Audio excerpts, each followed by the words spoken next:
Hi hello నమస్తే welcome to Telugu one cinema. This is Diveshri. ఇటీవలే ఆస్ట్రేలియాలో Indian film festival of Melbourne awards కార్యక్రమం జరిగిన విషయం తెలిసిందే.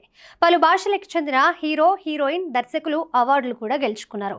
ఆగస్టు 15న మొదలైన ఆ ఈవెంట్ ఆగస్టు 25 దాకా జరగనుంది. ఇక ఈ ఈవెంట్కి mega power star Ram Charan కూడా హాజరయ్యి ఇండియన్ ఆర్ట్స్ అండ్ కల్చర్కి బ్రాండ్ అంబాసిడర్గా వ్యవహరిస్తున్నందుకు అవార్డుని అందుకున్నాడు.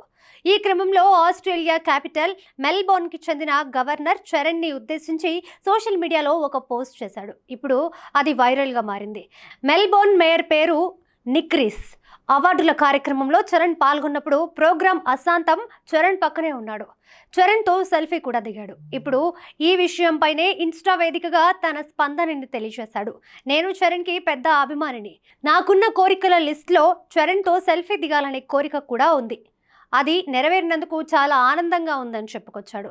ఇప్పుడు ఈ విషయం సోషల్ మీడియాలో స్ప్రెడ్ అవుతుండటంతో మెగా ఫ్యాన్స్ ఫుల్ ఖుషిగా ఉన్నారు. చరణ్ రేంజ్ విశ్వవ్యాప్తం అయ్యిందనడానికి నిక్ మాటలే నిదర్శనమని అంటున్నారు. మా చరణ్ పర్ఫెక్ట్ గ్లోబల్ స్టార్ అని కూడా అంటున్నారు. అదేవిధంగా రేపు గేమ్ చేంజర్ మెల్బోర్న్లో రిలీజ్ అయినప్పుడు మొదటి టికెట్ని నిక్నే తీసుకుంటాడని కమెంట్స్ కూడా చేస్తున్నారు. ఇక ఆస్ట్రేలియాలో ఉన్నప్పుడు స్వతంత్ర దినోత్సవం సందర్భంగా మువ్వేనెల భారతీయ జెండాని చరణ్ ఎగరవేశాడు.